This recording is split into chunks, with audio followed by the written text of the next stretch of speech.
नमस्कार मित्रांनो, शुभविवाह या मालिकेच्या 5 जानेवारीच्या भागात आपल्याला पाहायला मिळणार आहे.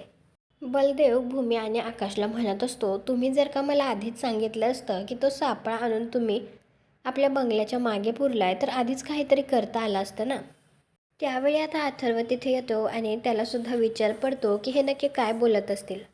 इकडे रागिनी पौर्णिमाला म्हणत असते, माझा खून त्यांनीच केलाय हे सिद्ध होणार आहे आणि त्याची व्यवस्था केली आहे मी. इकडे अपूर्वा म्हणत असते, तुम्ही दोघं आत्तापर्यंत जे आमच्यापासून लपवत होतात ते आता या सापळ्याकडून आम्हाला कळेल.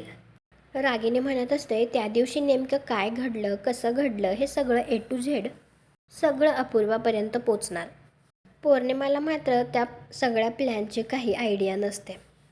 इकडे मात्र आता भूमी आणि आकाश खूप घाबरलेले असतात. त्यावेळी आकाश आता भूमीला म्हणत असतो, आता हे सिद्ध होणार आहे की तो सापळा रागिनी आत्याचाच आहे. तुम्हाला काय वाटतं, ते सिद्ध होईल का? आणि भूमी आणि आकाशला आता जेलमध्ये जावं लागेल का? कॉमेंट करून नक्की सांगा. व्हिडिओला लाईक करा, आपल्या मराठी मालिका चॅनलला सबस्क्राईब करा. भेटू पुढील भागात.